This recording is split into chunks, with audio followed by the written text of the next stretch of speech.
Hello, you think suffering is your problem. You have come here believing that you want to get rid of your pain, that you are a victim of your misery, and that if only life were different, you would be happy.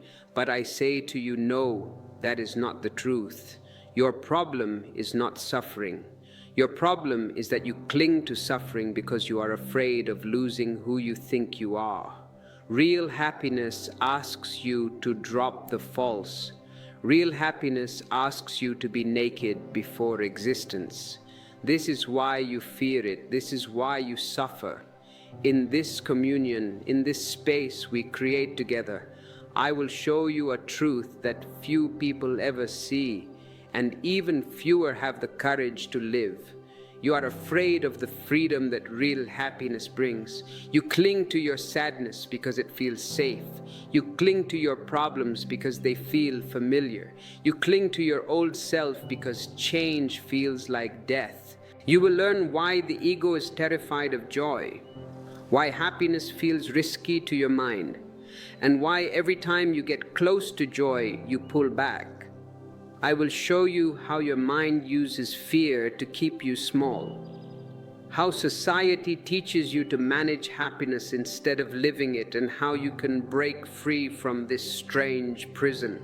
And I will guide you into a deeper space where happiness is not something you chase, but something you relax into, a space where joy is natural, where peace is normal, where the heart is open and unguarded. I know how many of you feel inside. You say you want happiness, you affirm it, you seek it, but the moment life gives you a little joy, something inside you becomes tense. Watch yourself. Observe this mechanism. You wait for it to end. You wait for something to go wrong. You feel guilty for feeling good. You feel unworthy of anything bright. You feel safer inside your sadness because sadness does not demand change. Sadness lets you stay as you are, But this fear is not your nature. It is learned. You were taught to fear your own joy.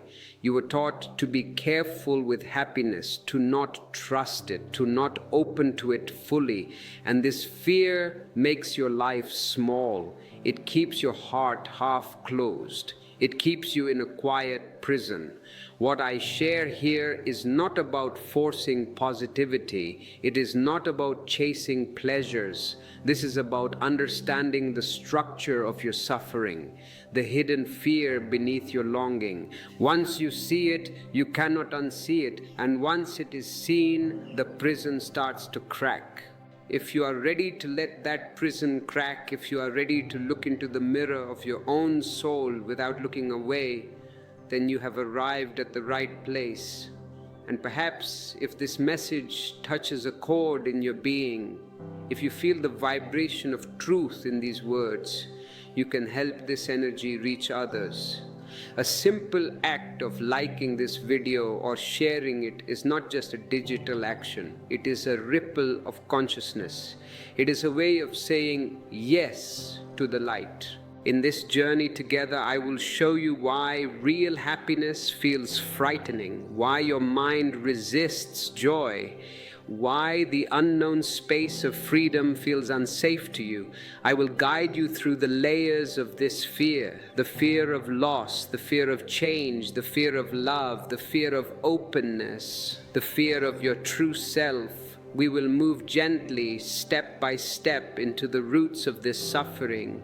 You will see how your mind learned to cling to familiar pain. You will see how happiness threatens the patterns you build to survive. You will see why joy feels like danger to the false self. And then we will go deeper into a new way of being, where happiness is not something you seek, but something you rest in, where you stop guarding your heart, where you stop preparing for sadness, where you stop running from joy. Some of what you hear will surprise you. Some may feel like a shock. Some may feel like a forgotten truth waking up inside you. Stay with me. Do not rush. Let each insight settle inside your breath. By the end, you will not fear happiness anymore. You will welcome it. You will open to it. You will live from it. As we step into this first doorway together, I want you to feel something very simple inside you. You say you want happiness. You say you want joy. You say you want freedom. But when life brings even a small taste of joy toward you, something inside pulls back, tightens, closes. This is not because joy is wrong. This is not because happiness is far away. This is because you have lived with pain for so long that pain has become your home, your identity, your ground. And when something new comes, even something beautiful, the unfamiliarity feels like danger. So you step back, you shrink, you return to what you know. This is the strange comfort of familiar pain, and it is one of the deepest reasons why you fear real happiness without ever realizing it. Here is something most people completely miss. You do not cling to sadness because you enjoy it. Nobody enjoys sadness. You cling to sadness because it is familiar. Pain is known. You know the texture of your misery. You know the weight of it. You know how to carry it. You know how to speak from it. You know how to breathe inside it. You know how to live with it like an old coat that does not fit well. It is tattered, it is dirty, it is heavy, but it keeps you warm enough to survive. And you have worn it for so long that you have forgotten what your own skin feels like without it. Real happiness, however, is like throwing away the coat and stepping into sunlight after years in a dark room. The light is soft, warm, gentle, but your eyes hurt because they are not used to brightness. The body trembles because it does not know what to do in such openness. The mind becomes confused because it cannot predict what comes next. So instead of relaxing, you retreat. You run back to the dark room. You run back to the old coat. This is the stake of this moment. Why people suffer even when joy knocks on their door. Pain gives you identity. Pain gives you structure. Pain gives you a story about who you are. I am the one who suffered. I am the one who was betrayed. I am the one who is lonely. And the ego is terrified to lose that story, even if the story is full of suffering. When you feel sad, you know how to explain yourself. When you feel heavy, you know how to navigate your day. When you feel hurt, you know how to protect yourself. But when happiness comes, it asks you to open. It asks you to trust. It asks you to drop the armor you have carried for years. And this feels like nakedness. It feels like exposure. It feels like danger even though it is not. It might seem strange, even counterintuitive at first, but happiness takes courage, more courage than suffering ever demanded from you. Suffering is for cowards. Suffering is the path of least resistance. Suffering keeps you small, but it also keeps you safe from the unknown. Happiness invites expansion, and expansion feels risky to the mind that has survived by staying tight. This is why many people touch a little joy, a good day, a loving moment, a soft breath, and immediately wait for something to go wrong. They prepare for the fall before they allow themselves to rise. They sabotage the joy before joy has even taken its first real step. Imagine sitting in cold water for a long time. Your body becomes numb, the cold becomes normal. You forget what warmth is. Then someone invites you into warm water. The warmth is soothing, healing. But when you first step in, the body aches, it tingles, it burns a little. Not because the warmth is harming you, but because your body forgot what warmth feels like, so you step out. You return to the cold because the cold feels easier. This is exactly how you treat happiness. The warmth of joy is too new, too soft, too vast, and so you retreat into the coldness of familiar pain. But something happens when you see this clearly, when you realize that you cling to pain not because it is good, but because it is known. A new opening begins inside you. A small door cracks open. A deeper curiosity wakes up. This curiosity is the beginning of freedom. It is the beginning of courage. It is the beginning of stepping toward the joy you were always meant to feel. And once you understand why you cling to familiar pain, another truth becomes visible. The deeper fear behind your suffering, the one most people never even notice, your fear of joy itself. As we move deeper, I want you to feel the quiet shift happening inside you. You have begun to see that it is not pain that traps you. It is your attachment to pain. And once this becomes clear, another layer of truth rises to the surface, a truth that is softer, more subtle, and far more powerful. Here is something your mind never wants to admit. Happiness feels unsafe to you, joy feels risky, peace feels unfamiliar, and the mind, that old guard standing at the door of your heart, does not trust anything it cannot predict or control. So when happiness approaches, the guard becomes tense, alert, suspicious, as if joy were an intruder instead of a gift. What I am about to share might seem counterintuitive at first, but it will open a deeper understanding inside you. The ego, the false self you carry, survives on control.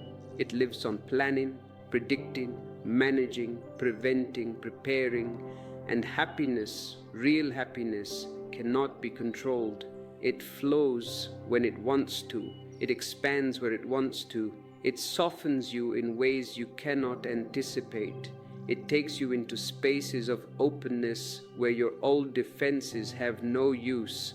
And this scares the ego because the ego needs walls. It needs tension. It needs conflict. It needs problems to define itself. Without a problem, the ego has no function.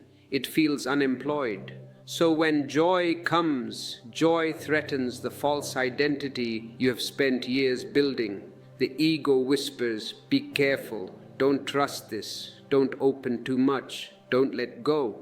It creates tension where there could be softness. It creates doubt where there could be peace. It creates fear where there could be joy. Not because joy is dangerous, but because joy would dissolve the ego's control. And the ego would rather keep you safe inside a cage than free in the open sky. Think of standing near a cliff. The view is breathtaking. The air is fresh. The world opens wide before you. But the height makes your knees tremble. The ground feels unstable. The openness feels overwhelming. Nothing is wrong with the cliff. Nothing is wrong with the view. But the vastness frightens you because it is too big for the small sense of self you carry. Happiness is like this cliff. It is vast. It is open. It is full of space. And your ego feels too small to stand inside such freedom, so it pulls you back. This is the unsafe feeling of joy. Not because joy brings danger, but because joy dissolves the boundaries you have built around yourself. Joy asks you to let go of control. Joy asks you to release your grip on certainty. Joy invites you into the unknown. And the unknown feels like death to the ego. The ego cannot survive in openness. The ego cannot survive in freedom. The ego cannot survive in spacious joy. This is why your mind tries to warn you. It says, don't get too happy. Something bad will happen. It says, this won't last. It says, you can't trust this. And these warnings feel like protection, but they are not. They are chains, thin chains, quiet chains, invisible chains, but chains nonetheless.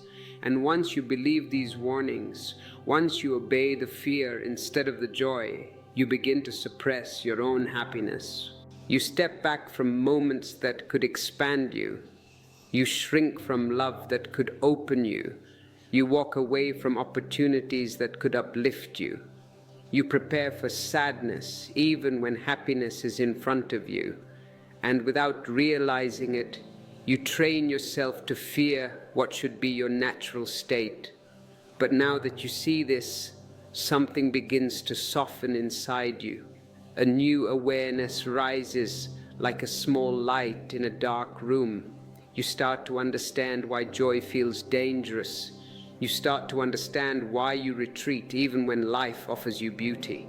And in this understanding, you begin to find freedom.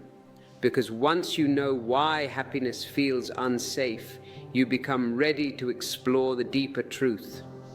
Real joy does not just change your mood, it destroys your false self. It dismantles the identity you built from fear, from wounds, from survival.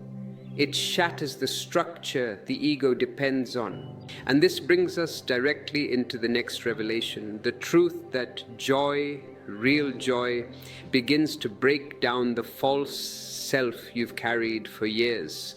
Now we step into the truth most people never reach. The truth that sits beneath the fear, beneath the tension, beneath the hesitation you feel whenever happiness comes close. You have seen that you cling to familiar pain. You have seen that happiness feels unsafe to the ego.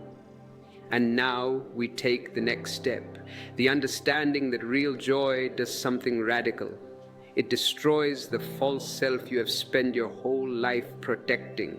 This is why joy feels dangerous. This is why happiness feels like a threat. Because joy is not passive.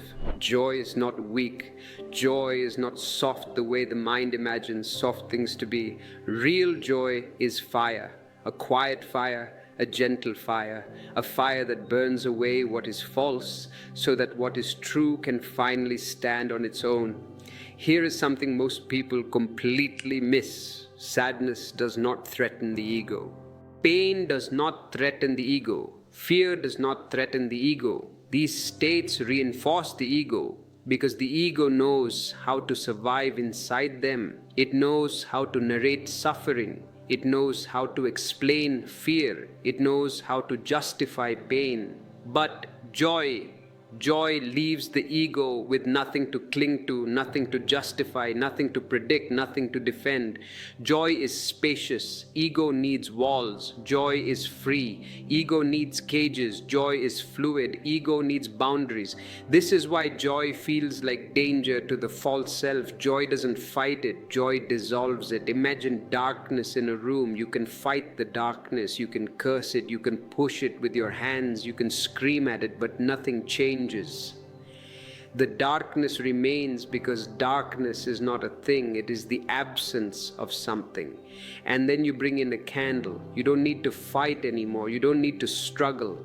The light appears and the darkness disappears on its own. Joy is this candle. The false self is the darkness. And the moment joy enters even for a second, the false self begins to melt. This melting feels like death to the ego. But to your real self, it is birth, it is awakening, it is freedom. This is why joy frightens you. Not because joy is painful, but because joy reveals how much of your life has been built on stories that were never true. Joy shows you that your sadness was not your identity. Joy shows you that your fear was not your nature. Joy shows you that your old wounds do not define you. Joy shows you that your suffering was a habit the mind kept repeating. And when these realizations appear, something inside you trembles, not because the truth is harmful, but because the truth is too big for the small self you have carried for so long. The ego begins to break. The old layers begin to crack. The identity you have wrapped around yourself like armor begins to fall away. Not because you push it away, but because it cannot survive the presence of real joy. Joy exposes every place you have lied to yourself. Joy reveals every mask you learned to wear. Joy uncovers every wound you tried to hide. Joy brings light to the corners of your heart you forgot existed. And this exposure feels like vulnerability, like nakedness, like stepping outside without armor. This is why joy feels frightening, because joy strips away your defenses. Joy asks you to live without pretense. Joy asks you to be real. Joy asks you to meet life as you are. And the ego, which survives only through hiding, panics in this openness. But know this, the fear you feel is not the fear of joy. It is the fear of losing the false self you have outgrown. Joy is not your enemy. Joy is your teacher. Joy is your liberator. Joy is the force inside you that pulls the truth to the surface. When joy grows, the false self falls apart because it was never meant to last. It was only a survival strategy. It was only a temporary shell, and now that shell is cracking. This cracking is not destruction, it is transformation. It is the birth of a deeper self, a truer self, a softer self, a self that can breathe without fear, a self that does not need to control, a self that does not close when life opens, a self that is free. If this freedom calls to you, if you feel the shell cracking and you wish to support this process of awakening, consider supporting this channel. You can click the join button to become a part of this community of seekers. Or if you feel a moment of gratitude, a super thanks is a beautiful way to exchange energy. There are also books, my writings available in the description that can act as maps for this territory of the soul. These are not requirements, they are invitations. Only if your heart moves, you move. And once the false self begins to crumble, it reveals the next hidden truth. The one the ego fears most. The truth that joy asks you to surrender, to let go, to stop controlling everything, to trust the movement of life. And that is where we now go next. Now that you have seen how joy melts the false self, now that you understand why the ego trembles when happiness touches your heart, we can enter the most delicate doorway of this first great section, the doorway of surrender. Real joy does not ask for effort. Real joy does not ask for achievement. Real joy does not ask for control. Real joy asks for something far more frightening to the mind. It asks you to let go, to loosen your grip, to release the tension you have carried for years, to stop trying to hold life together with clenched fists, to allow yourself to be carried instead of always being the one who carries. This is the secret the ego hides from you. Happiness flows only when you stop trying to control it. What I am about to say may feel like a shock, but it is the gentle truth. Your suffering is not created by life. It is created by your constant attempts to control life. You try to control your feelings. You try to control other people. You try to control how happiness arrives, how long it stays, how deep it goes. You try to control the timing of joy, the intensity of joy, the texture of joy. You try to hold happiness in your hands as if it were an object, as if you could shape it, manage it, predict it. But joy is not a possession. Joy is a current. Joy is a wind. Joy is a river. And the moment you try to hold a river in your fist, it slips away. This is why joy feels so fragile to you. Not because joy itself is fragile. Joy is one of the most powerful forces in existence. But because your need for control suffocates it. Joy cannot breathe inside a closed hand. Joy cannot move inside a tense body. Joy cannot expand inside a mind trying to predict every step. Joy needs space. Joy needs softness. Joy needs surrender. Imagine holding water. If you scoop water and keep your hand relaxed, the water stays. It moves, it shines, it rests in your palm. But the moment you tighten your fist, the water escapes through the cracks. This is exactly how you treat happiness. When joy comes, you panic, you tighten, you brace for loss, you hold your breath, you try to freeze the moment, and in that freezing, the joy escapes. Not because joy is unfaithful, but because joy cannot stay in a place of fear. Surrender does not mean losing control. It means realizing you never had control to begin with. It means understanding that life moves with or without your tension. It means trusting the natural intelligence of your being, the natural intelligence of existence itself.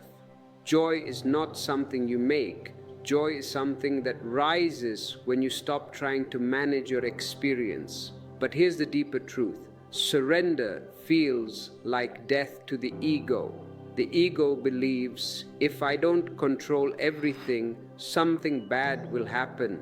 It believes, if I relax, I will be hurt. It believes, if I trust joy, it will disappear. These beliefs are old. They were born from past wounds, from childhood fear, from moments when openness was not safe.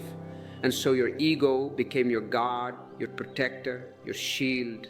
But now, as an adult, you are living behind a shield that blocks joy more than it protects you from pain. Surrender is not about dropping the shield by force. Surrender is about realizing the shield is no longer needed. Your presence is enough. Your awareness is enough. Your breath is enough. Your heart is enough. When you begin to trust your own being, the need to control begins to soften. You become like a tree that trusts the wind, like a wave that trusts the ocean, like a bird that trusts the open sky. Surrender becomes natural, not forced, and as surrender grows, joy deepens, joy becomes steady, joy becomes warm. Joy becomes quiet like a candle flame that no longer flickers. You start to understand that happiness is not something you chase. It is something you allow. It is something you let in. It is something you relax into. Happiness is not outside you. It is inside you, waiting for you to stop gripping your own life so tightly. Now, with the ground beneath you becoming softer, with the heart becoming a little more open, we move into the next great layer of this journey, the layer where the mind reveals its tricks, its patterns, its subtle ways of keeping you away from joy.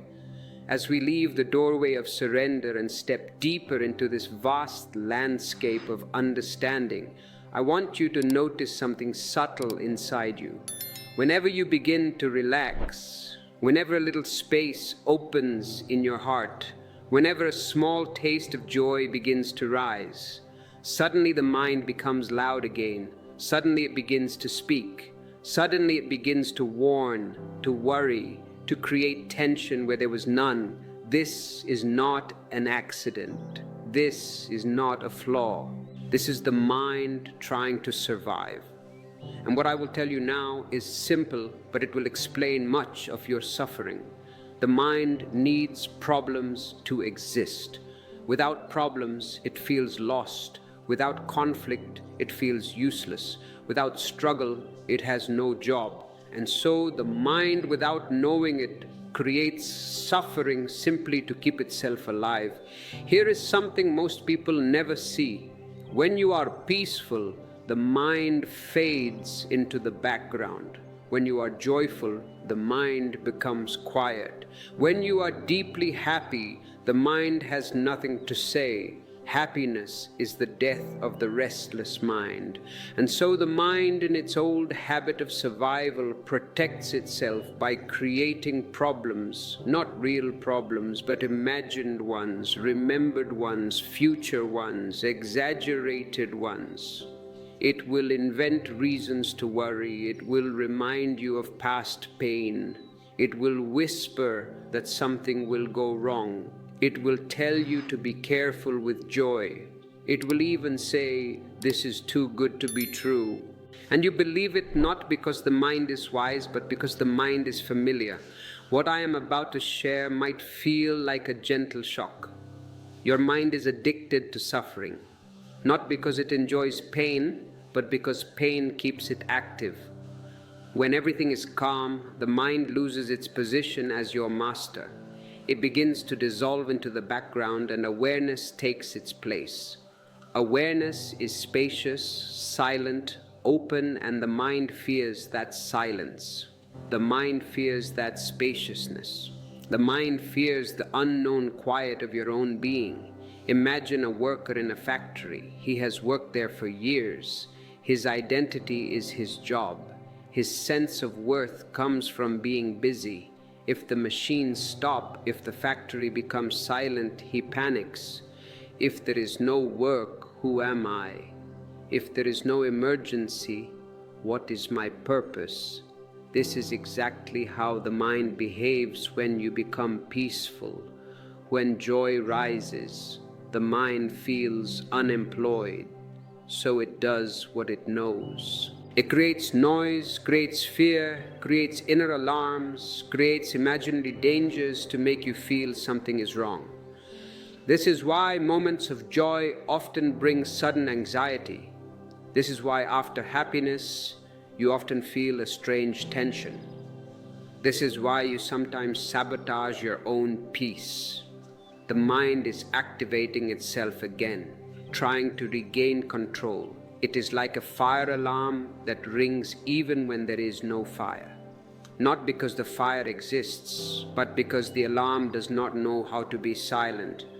But here is the deeper truth. The mind is not your enemy. It is simply untrained. It is a guard dog that barks at everything, even your own shadow.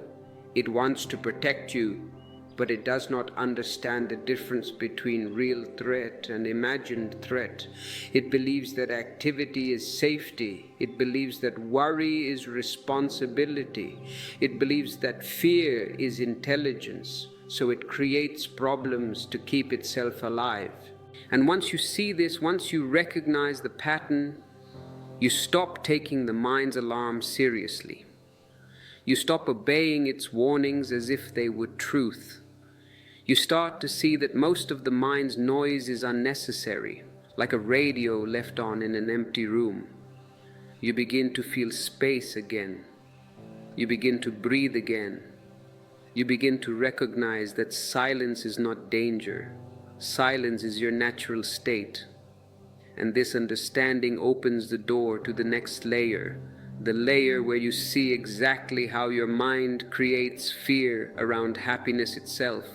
Not because joy is dangerous, but because joy threatens the mind's entire identity. As we walk deeper into the landscape of the mind, I want you to feel how the atmosphere inside your being changes the moment joy comes close. You have noticed it before, but you may not have understood it. Whenever happiness begins to rise, whenever a small light opens in your heart, whenever life gives you a taste of something pure and gentle and warm, your mind becomes restless. It becomes alert. It becomes suspicious. It begins to whisper warnings, as if joy were a threat, as if happiness were a danger waiting to explode. And now I will show you why this happens, not in theory, but in the living truth of your inner world. Here's something most people completely overlook. The mind treats happiness like a risk. It does not trust joy. It does not trust ease. It does not trust simplicity. The mind evolved for survival, for scanning threats, for predicting danger. It evolved to keep you alive, not to make you happy. So when you feel joy, the mind becomes confused. It says, why is everything calm? Why is there no problem? If everything is peaceful, something must be wrong. Something bad must be coming. Prepare yourself. And in this preparation, the mind creates the very fear that darkens your joy. It might seem strange, but the mind is far more comfortable with fear than with happiness. Fear activates it. Fear sharpens it. Fear gives it purpose. Fear gives it something to do. But happiness puts the mind out of a job. Happiness makes the mind quiet. Happiness softens you, and the mind interprets softness as vulnerability. If you relax, the mind says you will be hurt. If you open, you will lose something. If you trust joy, you will be disappointed. These are the whispers that shape your life without your awareness. Imagine a dog who has been hurt in the past. Even when you raise your hand gently to pet it, it flinches. It isn't reacting to you, it is reacting to memory. Your mind is the same.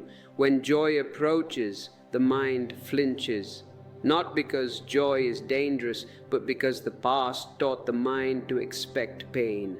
So the mind projects old wounds into new moments, creating fear where none exists, creating tension in moments that could have opened you, creating withdrawal in moments that could have expanded your heart. And here is the deeper problem. The mind thinks this fear is wisdom. It thinks preparing for disappointment is intelligence. It thinks expecting loss is maturity. It thinks suspicion is protection. So it builds walls around you, walls that were meant to keep you safe, but now keep you imprisoned.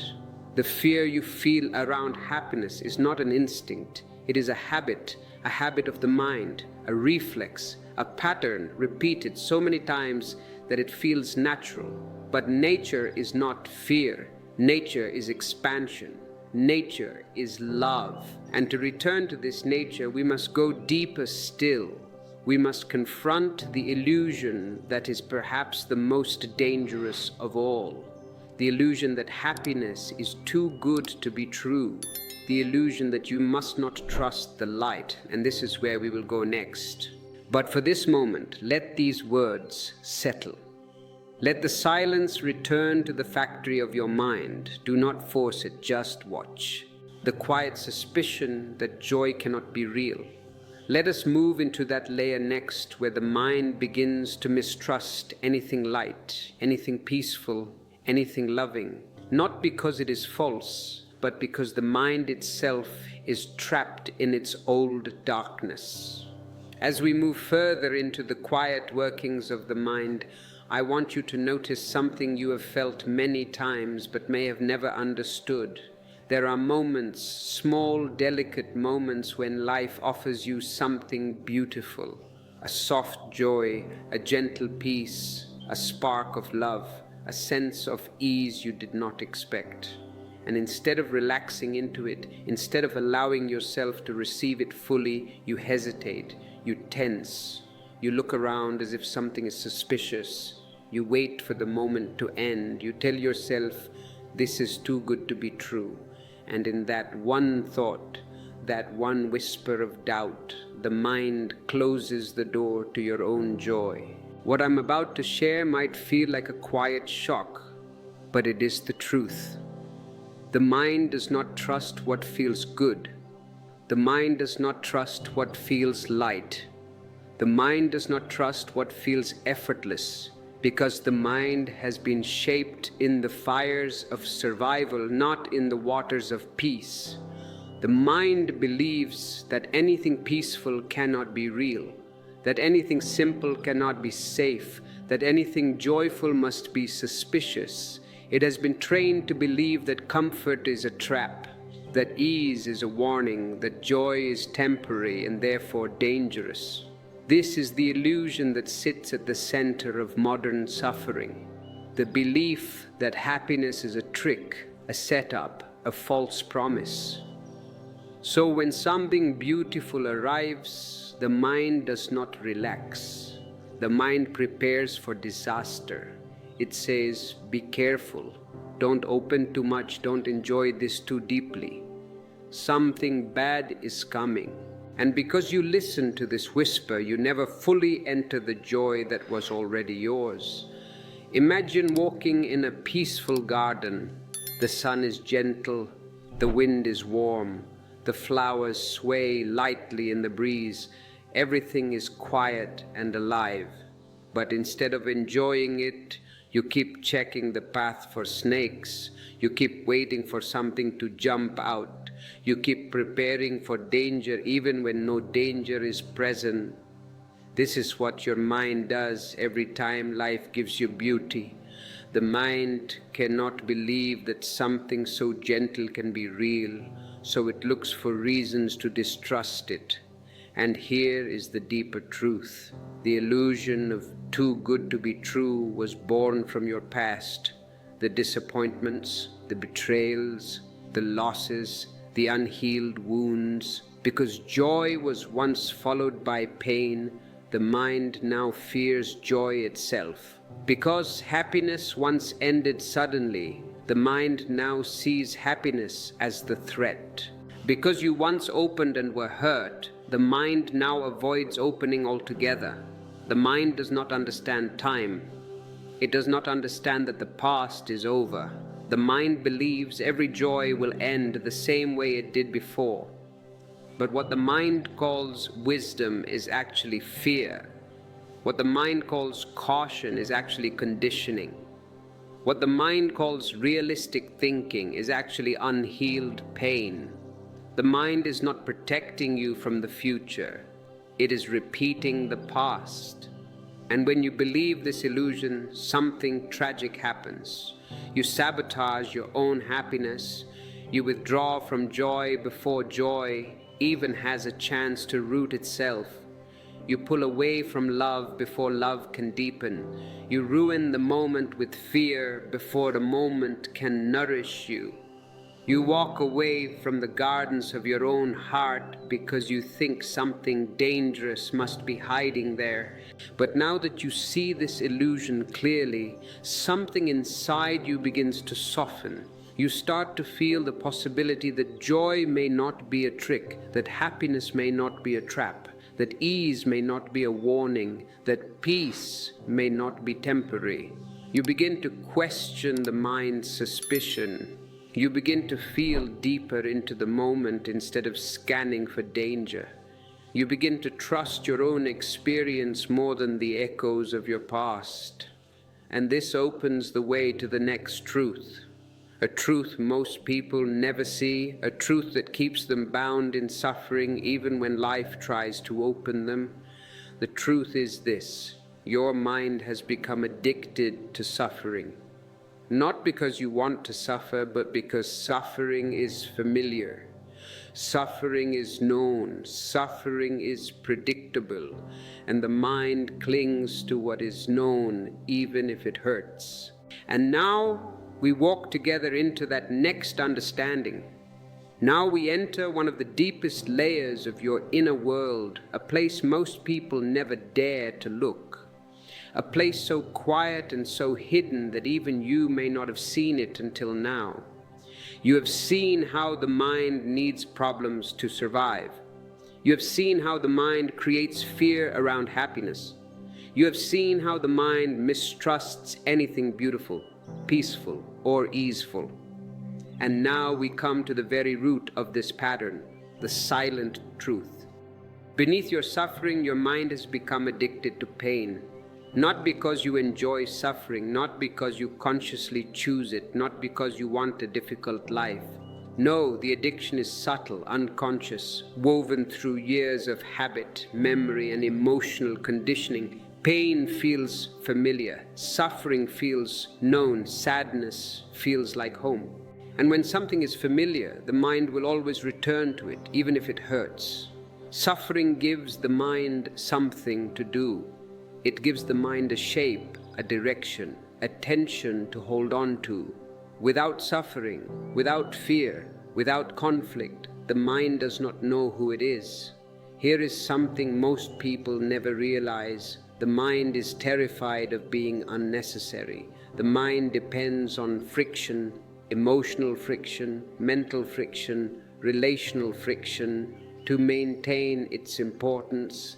When joy arises, the mind becomes quiet.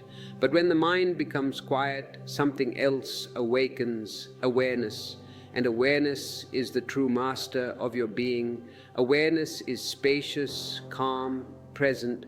Awareness does not need to think. Awareness does not need to analyze. Awareness does not need problems to feel alive.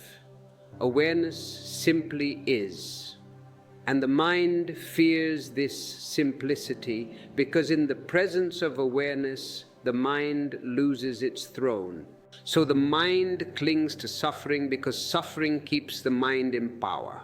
Suffering keeps you thinking. Suffering keeps you analyzing. Suffering keeps you worrying. Suffering keeps you rehearsing old wounds. Suffering keeps you anticipating pain. Suffering keeps you in a state of tension. And tension energizes the mind. This tension becomes a kind of inner fuel, a familiar electricity the mind uses to keep itself active. Without tension, the mind feels like it is dying, and in a way it is. The false mind, the conditioned mind, the egoic mind dissolves in the presence of peace. Imagine a person living in a house that leaks. The roof drips every night. The wind whistles through the walls. The cold bites through the rooms. And yet this person refuses to leave, not because the house is comfortable, but because it is familiar. They know where the cracks are.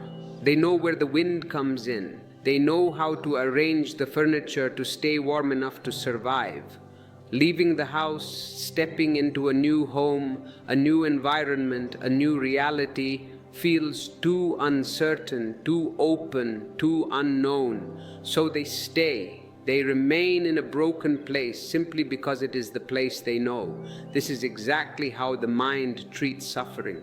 Suffering is not pleasant, but it is predictable. The mind prefers predictable pain over unpredictable joy. Joy is open. Joy is fluid. Joy is alive. Joy gives the mind nothing to hold.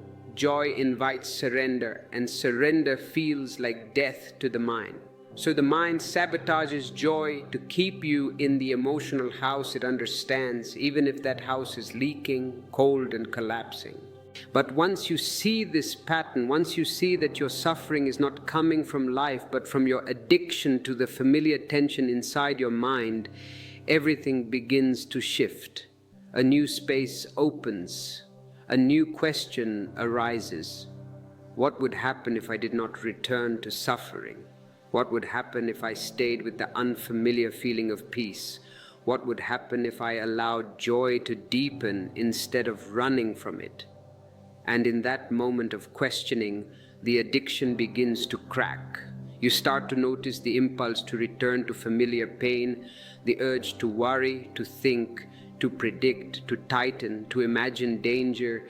You start to see it not as truth, but as a habit, a reflex, a pattern that is losing its power. And in that seeing, a new freedom begins to grow inside you. But this is only the beginning. Because once you recognize the mind's addiction to suffering, another door appears, a deeper door. A door that reveals what the mind is desperately trying to protect. The heart which has been wounded, guarded, armored, and terrified of joy. The heart which blocks happiness, not because it is weak, but because it is sensitive, tender, and afraid of being hurt again. And now we walk toward that door into the territory of the heart where the real roots of your fear of happiness live. Now we move from the mind into the heart, the deepest, softest, most vulnerable space inside you.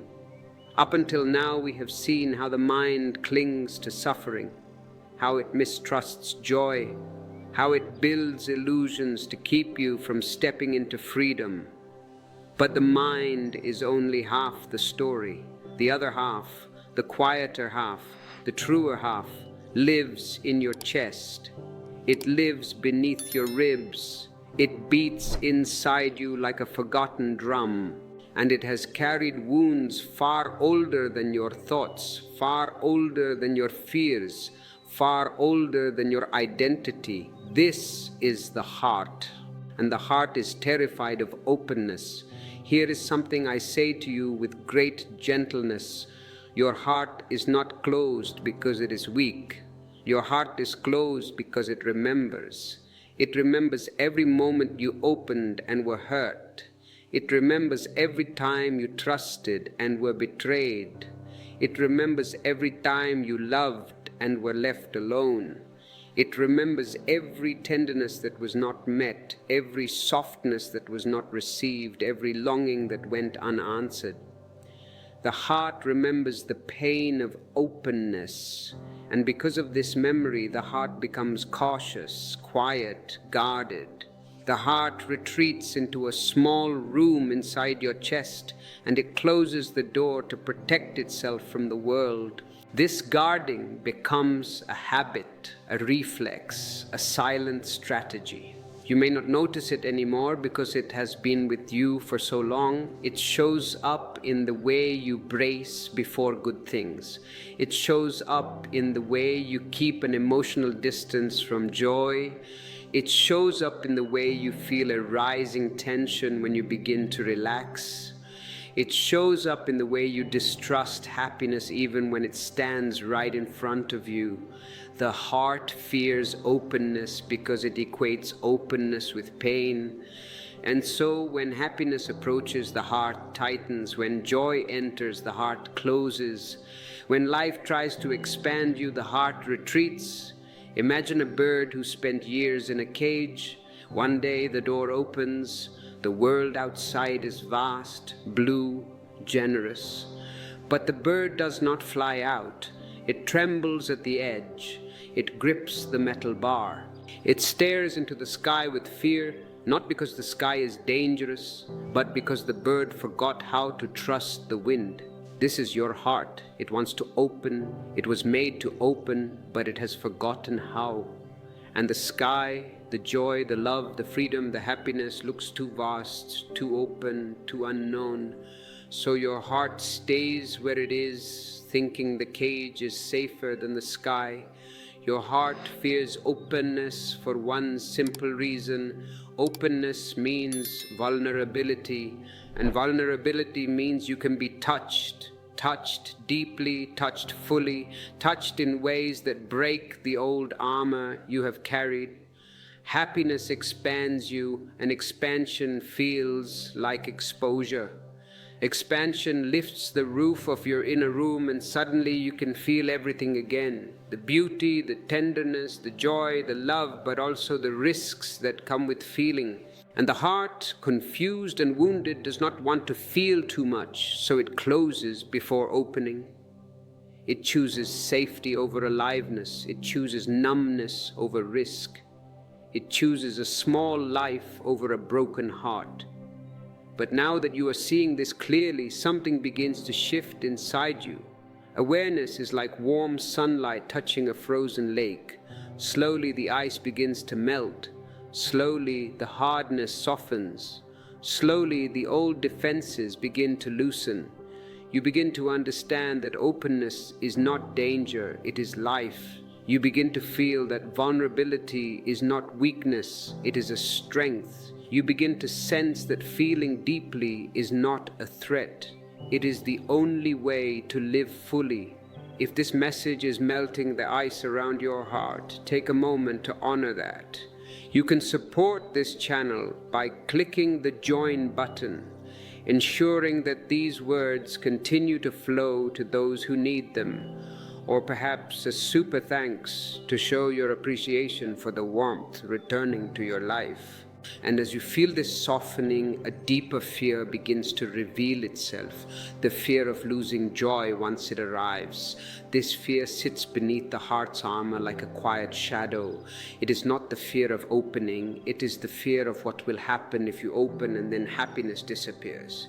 And this is where we go next. As we go deeper into the chambers of the heart, I want you to feel the subtle shift taking place inside you. You have begun to understand why the heart fears openness, why it trembles at the doorway of joy, why it hesitates before stepping into the vastness of life. But beneath that hesitation is an even more delicate fear, a fear so quiet and so hidden that most people never notice it at all. It is not the fear of joy itself, It is the fear of losing joy once you finally taste it. This fear sits like a shadow under every moment of happiness, whispering in the background, shaping your emotions, shaping your reactions, shaping your entire life without your awareness. I say to you, this fear is one of the deepest roots of human suffering because happiness does not harm you. Your fear of losing happiness does. Joy does not hurt you. Your anticipation of its end does. The heart has been wounded in the past. It remembers the times when joy came softly, beautifully, tenderly, and then disappeared. It remembers the times when you opened yourself only to be met with abandonment. It remembers the times when you allowed yourself to love and life took something precious away, and the heart in its innocence learned one thing: do not get too happy, do not open too much, do not trust joy, because joy does not stay. And so now, whenever joy approaches, the heart becomes anxious. You smile, but underneath the smile is tension. You enjoy the moment, but beneath the enjoyment is fear. You feel warmth, but beneath the warmth is the trembling thought, what if this goes away? What if I lose this? The heart pulls back not because joy is painful, but because the possible ending of joy feels unbearable. It is easier, the heart thinks, to never open at all than to open and lose again. Imagine standing at the edge of the ocean. The water is warm, clear, inviting. It touches your feet, then pulls away. It returns, then retreats. It moves in waves, waves of beauty, waves of softness, waves of life. And yet, instead of stepping into the water, you stay on the shore. Not because the water is cold, not because the water is dangerous, but because the waves come and go and you fear the moment they will pull away. You want permanence in a world that is constantly moving. You want guarantees in a world where nothing stays the same. And the heart, unable to hold the movement of life, chooses the unmoving ground of suffering instead. This is the prison of the fear of losing joy. You do not fully enter joyful moments. You do not fully breathe into happiness. You do not fully open to love. You do not fully trust peace because a quiet voice inside says, this will end. Protect yourself now. But what the heart does not understand is that joy cannot be held. Happiness cannot be owned. Love cannot be possessed. Peace cannot be frozen in time. Life moves like breath, in and out, in and out. And when you fear the exhale, you never fully inhale. When you fear the ending, you never fully begin. When you fear the loss, you never fully receive the gift in front of you. Here is the truth. Joy does not hurt you. The ending of joy does not hurt you. What hurts is the resistance. What hurts is the clinging. What hurts is the attempt to make something stay that was never meant to stay. When you allow joy to flow like a river, like a breeze, like sunlight moving across a room, it no longer frightens you. You learn to enjoy the presence of joy without demanding its permanence. You learn to welcome happiness without holding it tight. You learn to trust that what leaves may return in another form or may open space for something new. If you wish to deepen this understanding, to learn how to let go without fear, I have prepared deeper writings, my ebooks, available in the description below. They are guides for the brave heart ready to step into the river of life. And now, with your heart beginning to soften, with your fear starting to loosen, another truth reveals itself, a truth even more tender, even more personal, even more hidden, the belief that you do not deserve happiness at all. Not that joy is temporary, not that joy is unsafe, but that joy belongs to others, not to you. That your wounds disqualify you from joy, that your past mistakes make you unworthy of peace, that something in you is too broken to feel happiness fully. And now we walk gently into that deepest layer, the fear of receiving joy because you believe you are unworthy of it. Now we step into the most tender room of the heart, the quiet room you have kept closed for many years, the room where you hide the heaviest belief. You carry the belief that you do not deserve happiness. This is the wound beneath all other wounds. This is the root beneath all other fears. This is the silent whisper that shapes your choices, your relationships, your dreams, your limits, your entire emotional life. And most people never see it because this belief does not scream. It hides. It sits in the shadows. It holds your heart gently but tightly. And until you see it, you will always fear joy. No matter how much you think you want it, I say to you, this feeling of unworthiness is not natural. It was taught to you. It was given to you. It was planted in your heart long before you could understand what was happening. Maybe your family taught you to earn love instead of receiving it. Maybe you were made to feel that you had to be good, perfect, successful, obedient, quiet, strong, or impressive in order to be worthy of affection. Maybe you were told directly or indirectly that your joy was too loud, too much, too inconvenient, too fragile. Maybe someone shamed your happiness. Maybe someone ignored it. Maybe someone mocked it. Maybe someone punished you for feeling alive. The heart remembers these moments.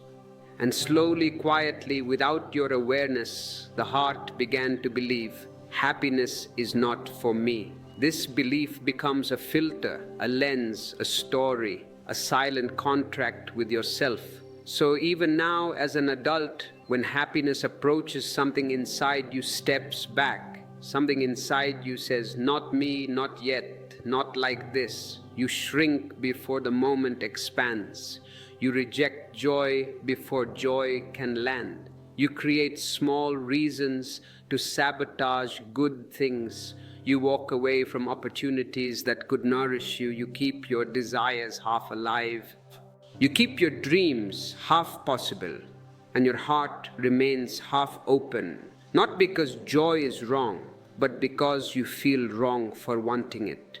Imagine someone giving you a beautiful gift, a gift wrapped in care, in softness, in sincerity.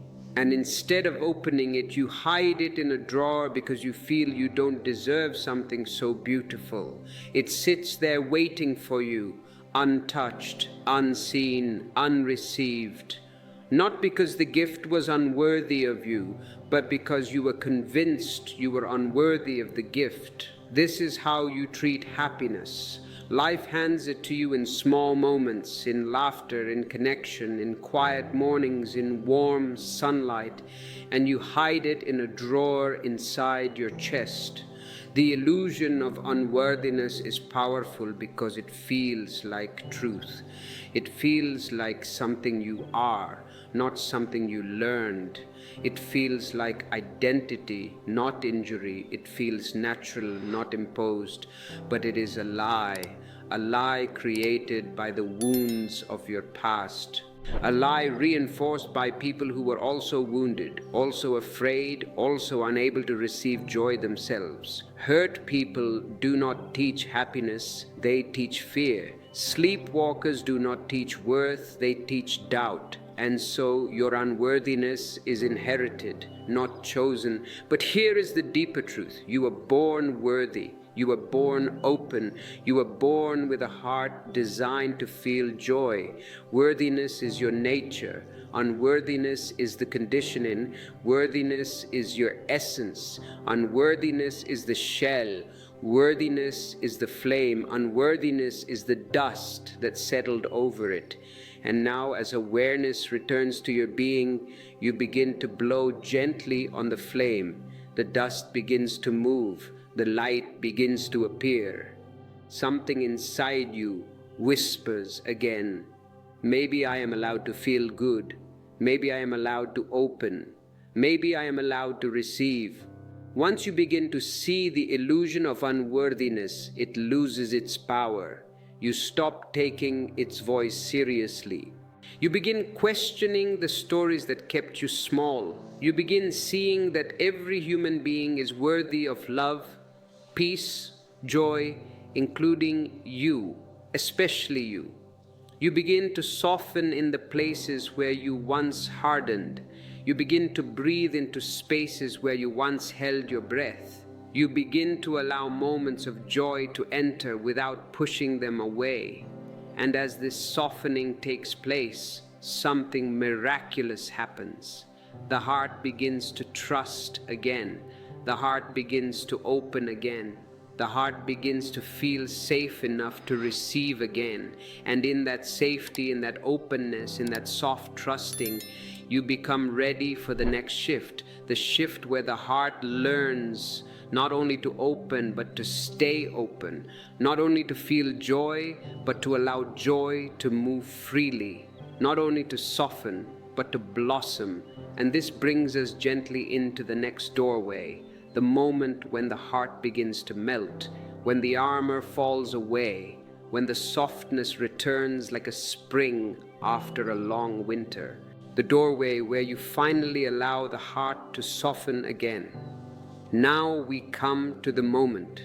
The entire journey has been preparing you for the moment when the heart, after years of protecting itself, begins to soften again. This softening is not dramatic, it is not loud, it is not sudden, it is gentle like the slow melting of ice under warm sunlight. It is quiet like the morning light entering a dark room without knocking. It is subtle like the way a frozen river begins to move beneath its own surface. Softening is the heart's natural state returning. It is life coming back into the places where fear once lived. It is warmth returning to a chest that has been cold for too long. I say to you, softness is not weakness. Softness is strength in its purest form. Only a soft heart can feel deeply. Only a soft heart can love fully. Only a soft heart can receive joy. Hardness is the wound. Hardness is the armor. Hardness is the shell you built around your tenderness. But your tenderness is not the problem. The shell is. And the moment the shell begins to crack even a little, your true nature starts to appear again. Letting your heart soften again is not something you can force. It is not something you can command. It is not something you can push yourself into. The heart does not open through pressure. The heart opens through presence, through awareness, through warmth, through safety. When you become aware of your own pain without judgment, the heart softens. When you recognize your own fear without shame, the heart softens. When you sit with your sadness without trying to fix it, the heart softens. When you begin to trust that you deserve joy, the heart softens. Softness is the fruit of acceptance, not the result of effort. Imagine holding a block of ice in your hands. If you try to break it with force, it shatters into sharp pieces. But if you hold it gently, patiently, with the warmth of your palms, the ice melts. It becomes water. It returns to its natural state. This is how your heart softens, not through force, not through pressure, but through warmth. The warmth of your own awareness. Awareness melts the inner ice. Awareness dissolves the armor. Awareness opens the locked doors of the heart that no amount of effort could ever pry open. And here is the quiet secret. When the heart softens, fear loses its power. When the heart softens, sadness no longer overwhelms you. When the heart softens, your past wounds begin to feel distant, like old echoes instead of present realities. When the heart softens, you stop hiding from your own emotions. You stop shrinking from joy. You stop resisting the love and peace that are already available to you. The heart softens and life begins to feel safe again. This softening is the beginning of true happiness. Not the happiness of excitement, not the happiness of achievement, not the happiness of pleasure, but the happiness that arises from being open, from being present, from being at ease in your own being. A soft heart is a joyful heart. A soft heart is a receptive heart. A soft heart can hold the beauty of life without collapsing. A soft heart can meet the uncertainties of life without fear. And as the heart softens, something else begins to happen, something profound. The distinction between joy and you begins to dissolve. Joy is no longer an experience coming from outside. Joy becomes your atmosphere. Joy becomes your inner climate. Joy becomes the quiet hum beneath your thoughts, the warm pulse beneath your breath. Joy is not something you feel occasionally. It becomes your natural state. But before we reach that truth, before we enter the depths of what real happiness actually is, there is one more transition to make, leaving the world of wounds and entering the world of being.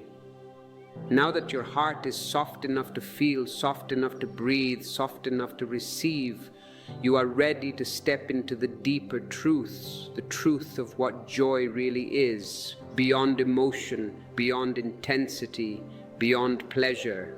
And so we move now from the heart into the essence of happiness itself.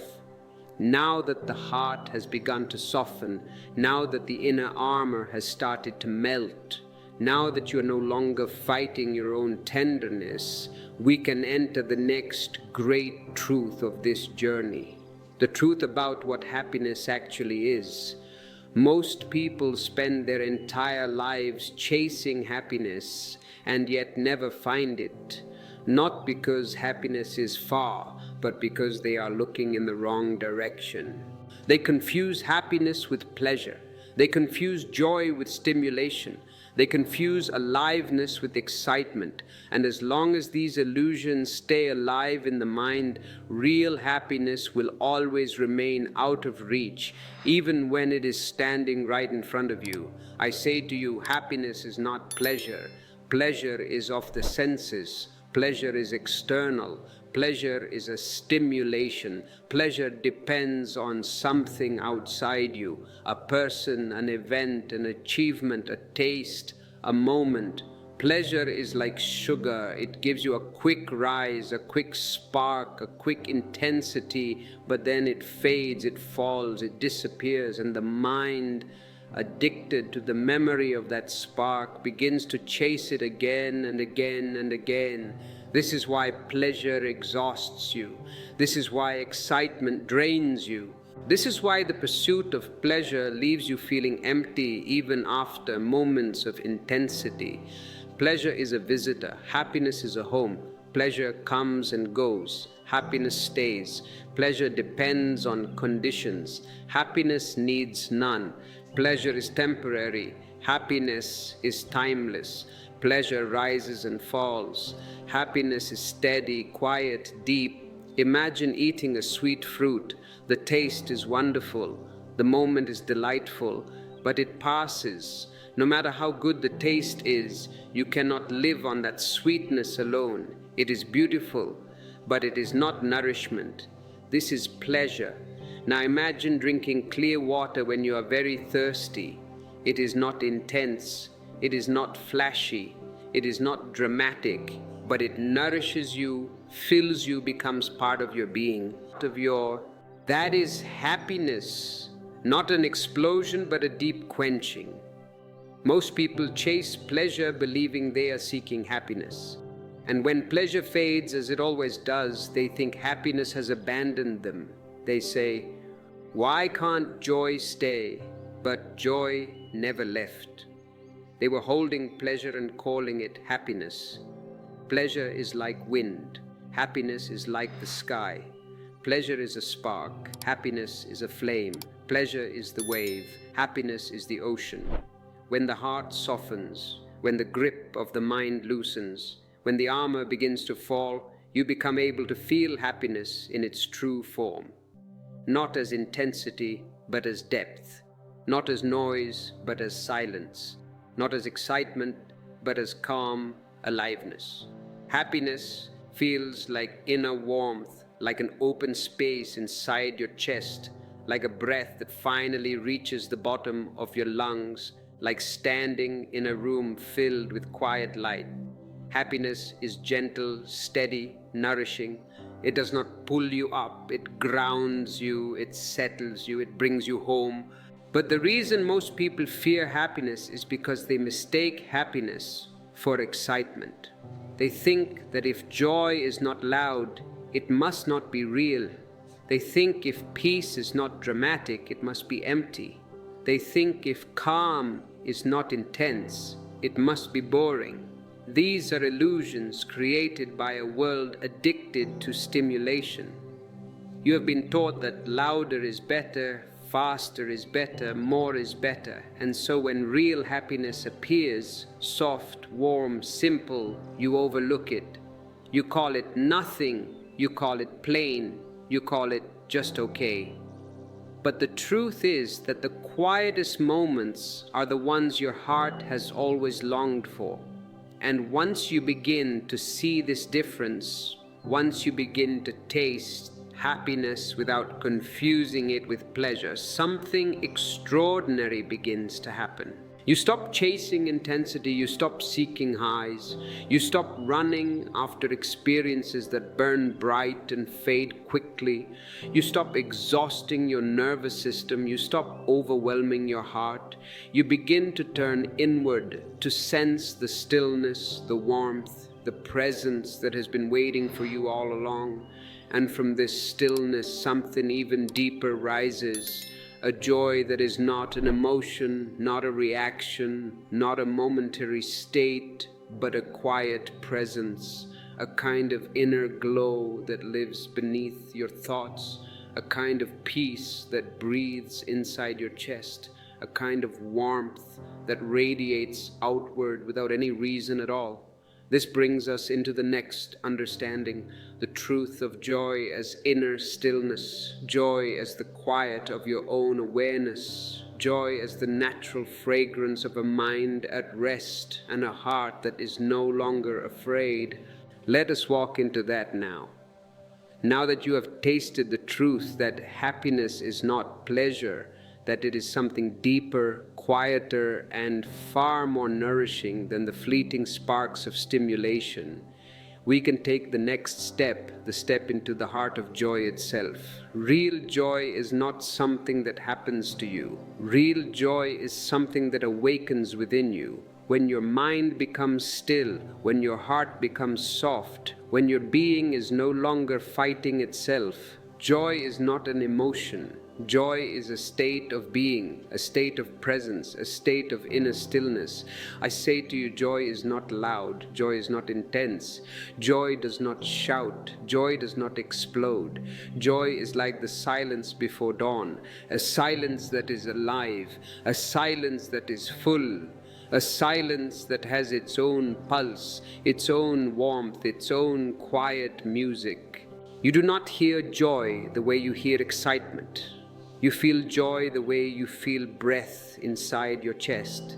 It rises gently, moves softly, flows without effort. It is not emotional turbulence, it is emotional clarity. It is not a wave, it is the ocean beneath the waves.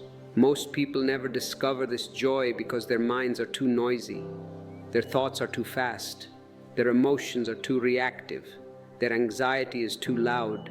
The mind is like water being constantly stirred. Ripples, currents, turbulence, noise. And when the water is disturbed, you cannot see the reflection on its surface. But when the water becomes still, when nothing disturbs it, the reflection becomes clear. This is how awareness works. This is how joy appears. Joy is the natural reflection of a quiet mind. When your thoughts settle, joy rises. When your fears quiet, joy appears. When your inner noise softens, joy reveals itself.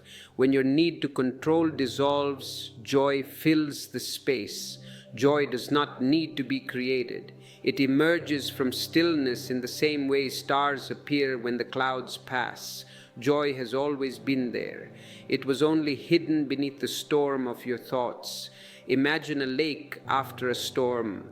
The wind has passed. The rain has stopped. The waves that once crashed now soften, slow, fade.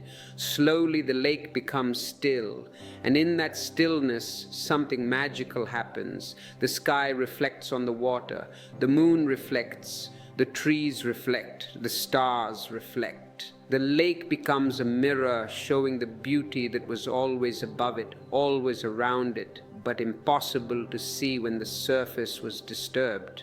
Your mind is this lake. Joy is the reflection. Joy is not something you chase. Joy is something you uncover. Joy is not something you earn. Joy is something you allow. Joy is not something you fight for. Joy is something that emerges when the fight ends. Inner stillness is the doorway. Inner stillness is the ground. Inner stillness is the spaciousness that allows joy to reveal itself. But here is the great misunderstanding. Most people believe that stillness is boring, that silence is empty, that calm is lifeless. They mistake intensity for life, noise for aliveness, stimulation for vitality. They fear stillness because stillness asks them to meet themselves without distraction. They fear silence because silence reveals the truth of their inner world. They fear calmness because calmness shows them what they have been avoiding. But once you enter stillness with awareness, something shifts. You begin to feel alive in a way you never felt alive before. Not the aliveness of adrenaline, not the aliveness of excitement, but the aliveness of presence, of openness, of being exactly here, fully here, without running, without defending, without hiding.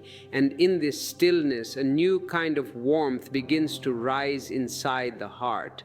A warmth that does not come from thought, does not come from external events, does not come from anything outside you.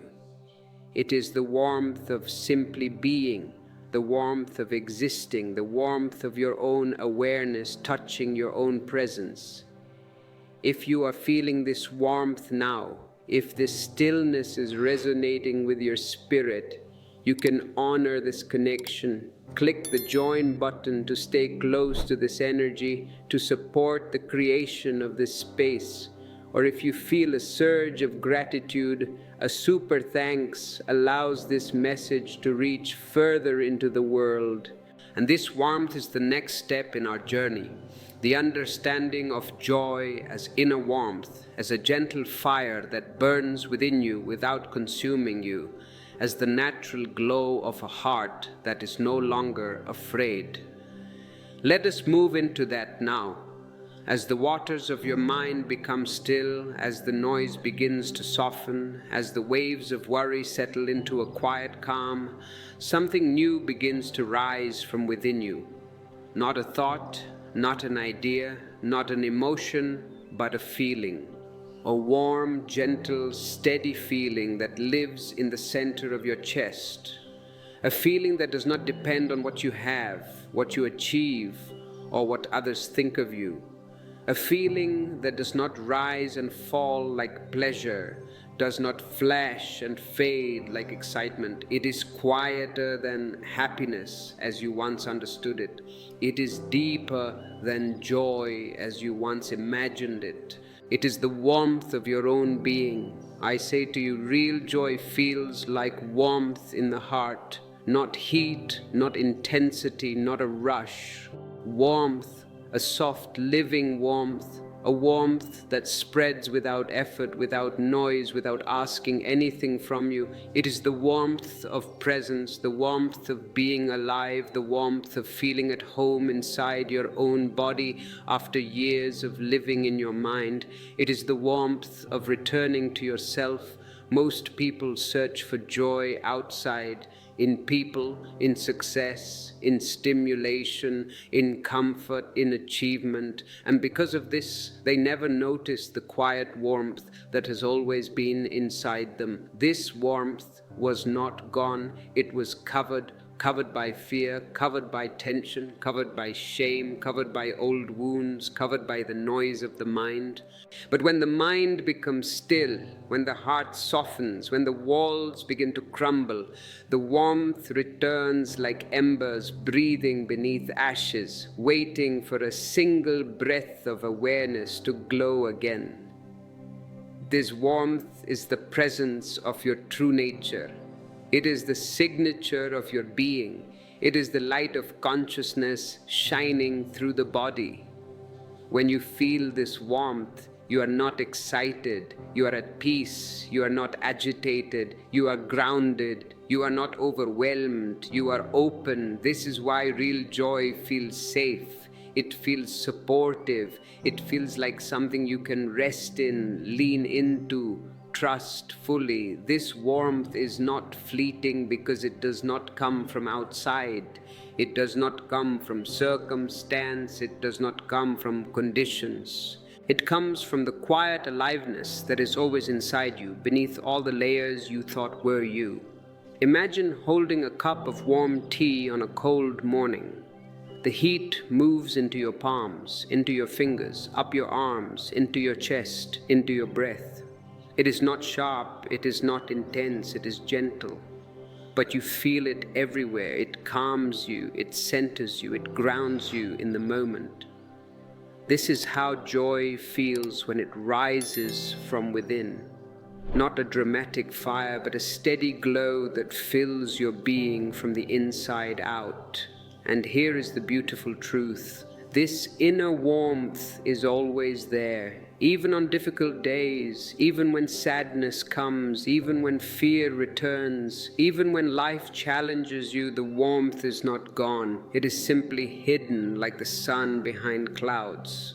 And the moment you become still, the moment you breathe into your chest, the moment you stop resisting your own experience, the warmth returns.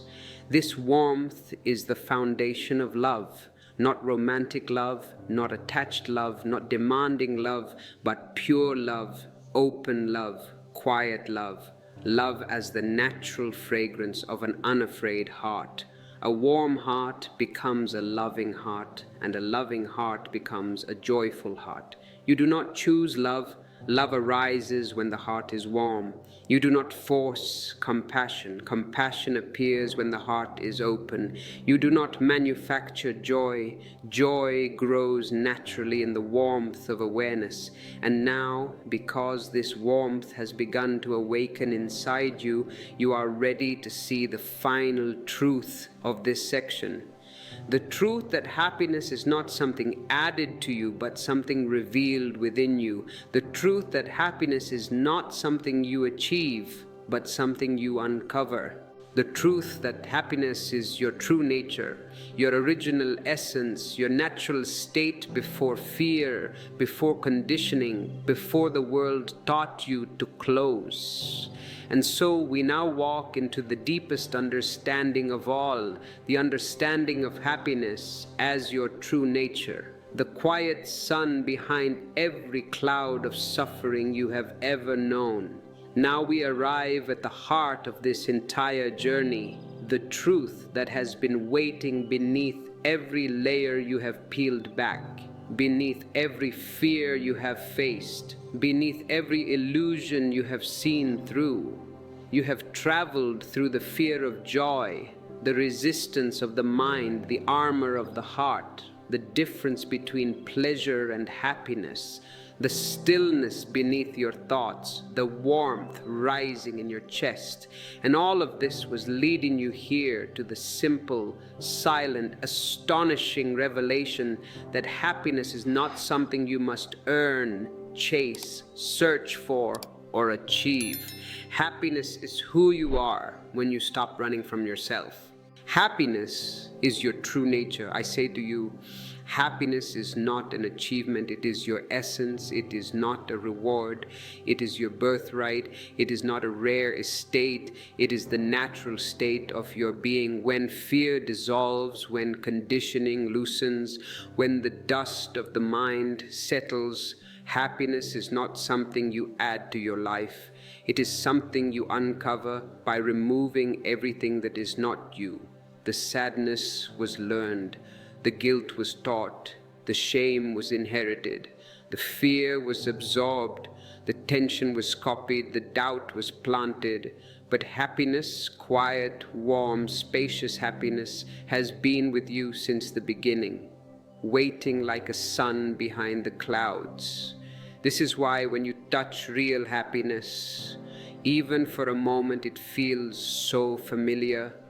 It feels like something you remember, not something you discover. It feels like returning home after wandering for too long. It feels like recognizing a face you've known since childhood, even if you cannot remember exactly when or how. Happiness does not feel new. It feels like yourself. Imagine the sun hidden behind thick clouds. The world grows dim, the colors fade, the warmth is lost, but the sun is not gone.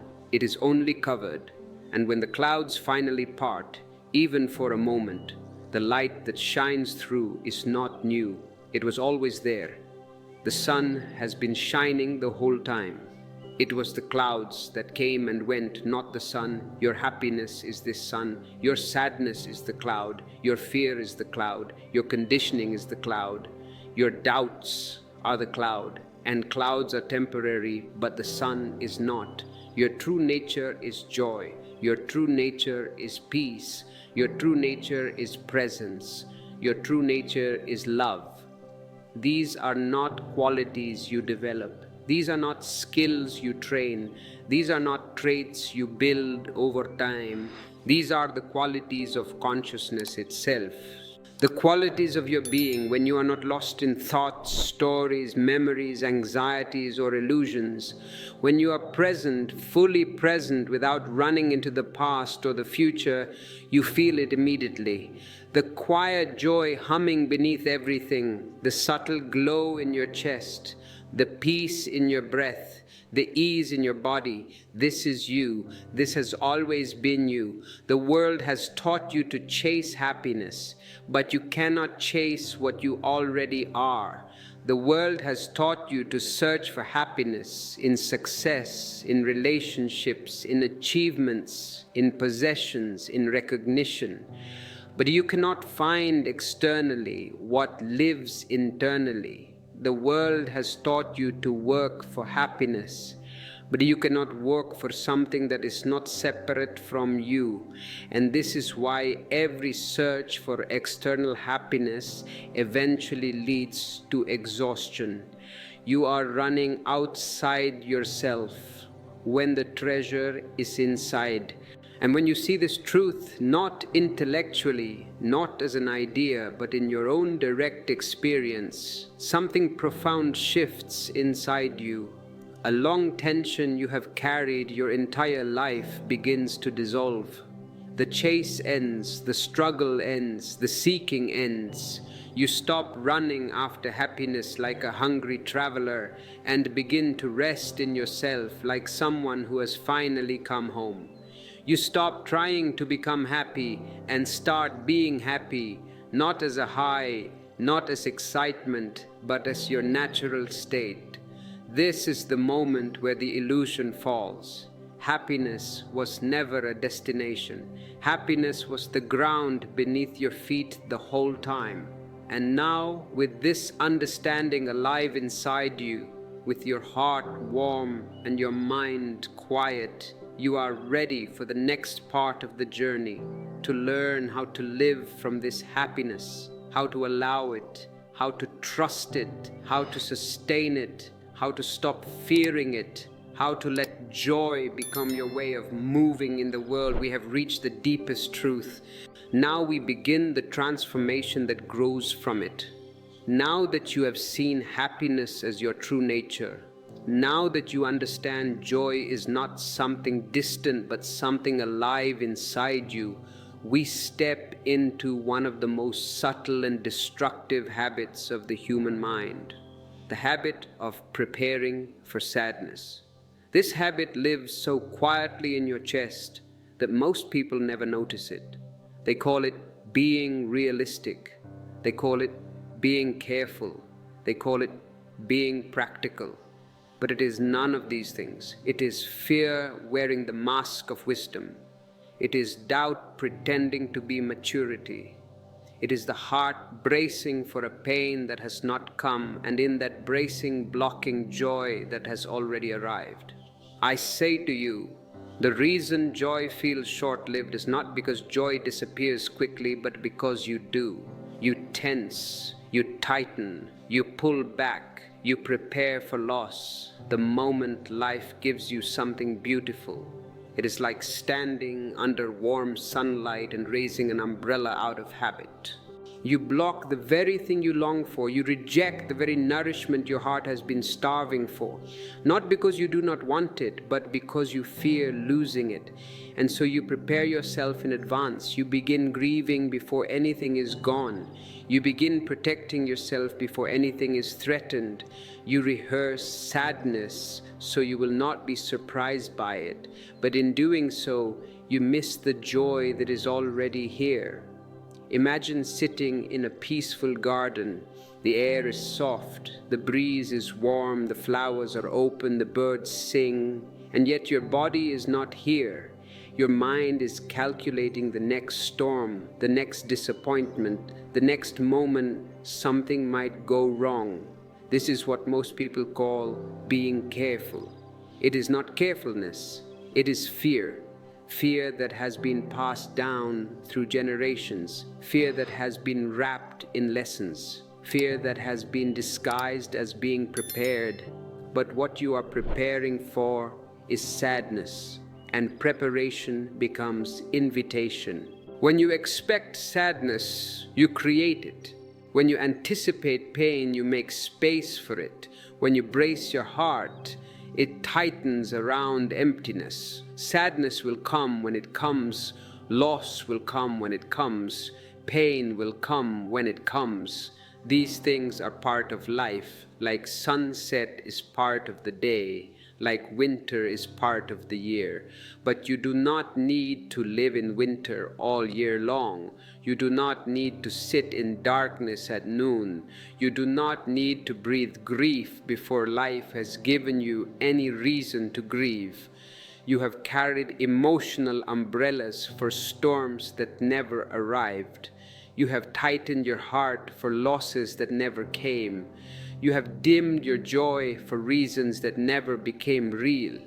When you stop preparing for sadness, joy becomes stronger.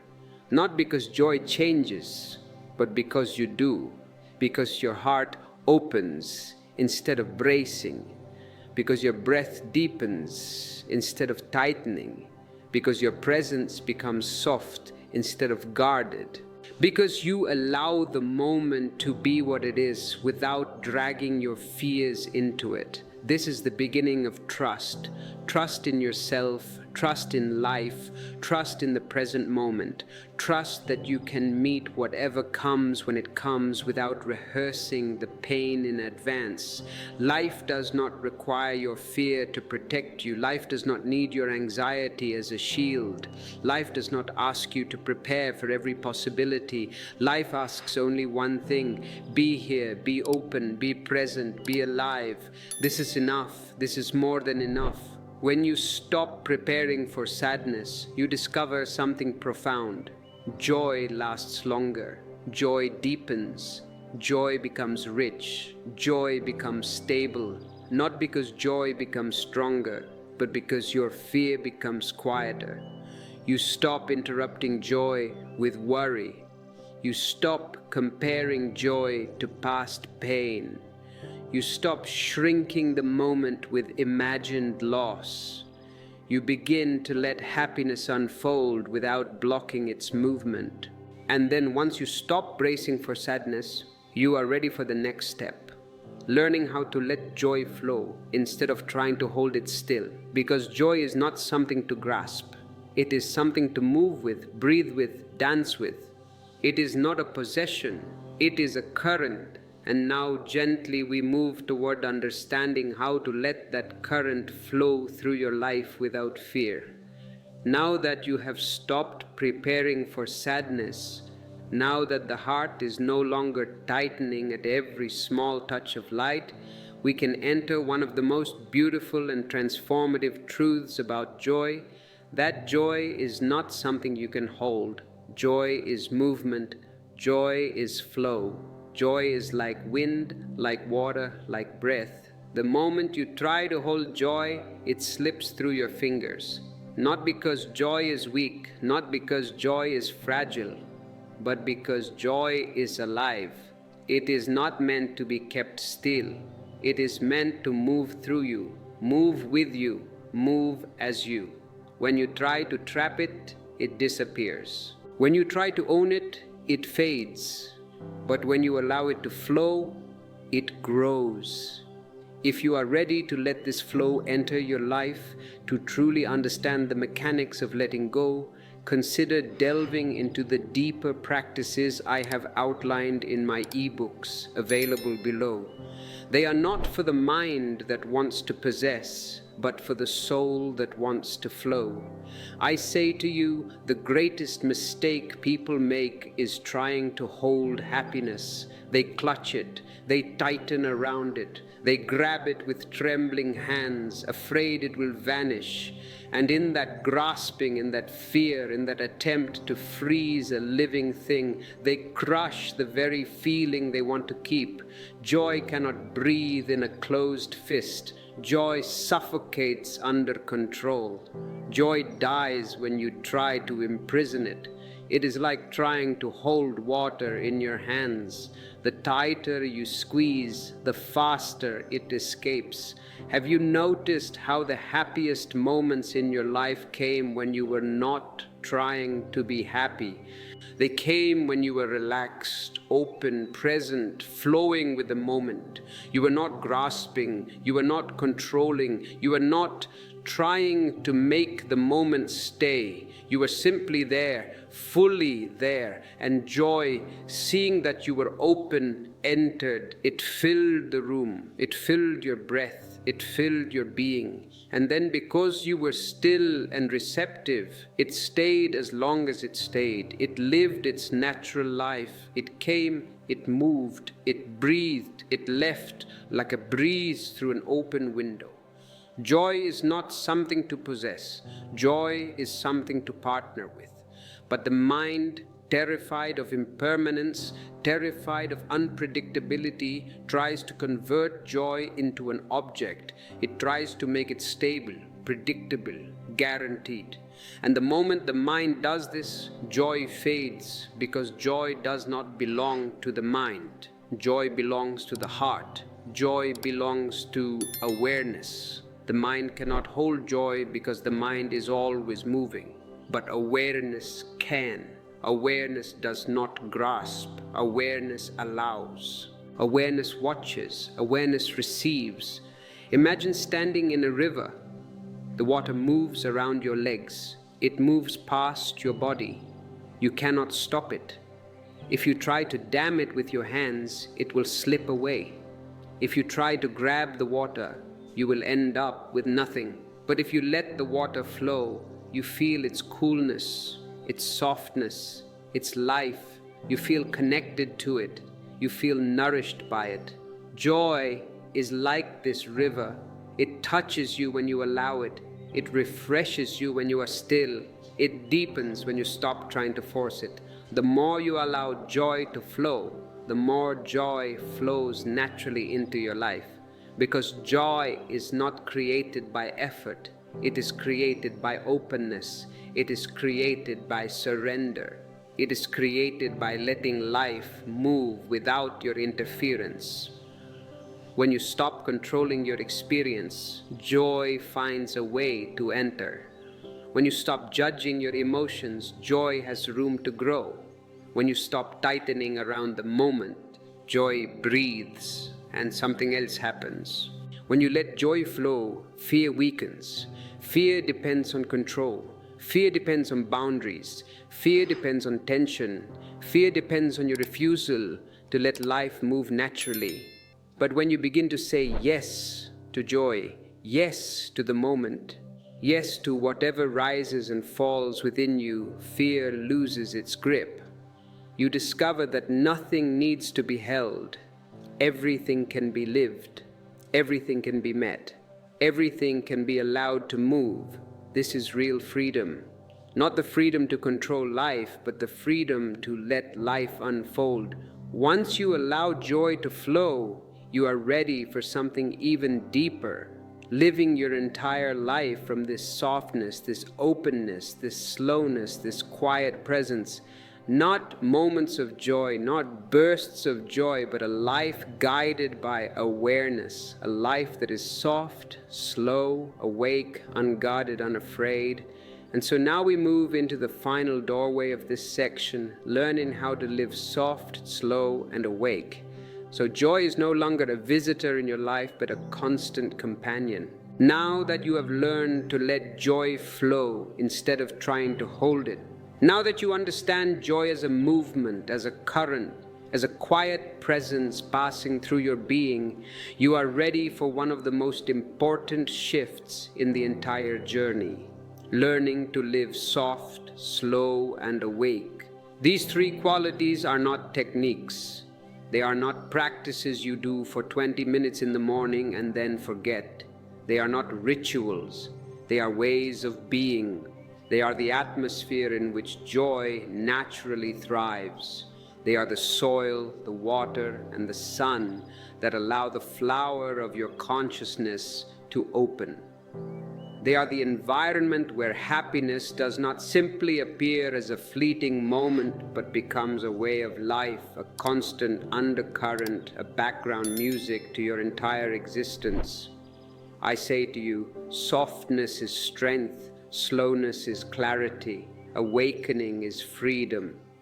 The world teaches you exactly the opposite. The world teaches hardness. It tells you to be tough, to be like a rock, to have thick skin. It tells you that if you are soft, you will be crushed.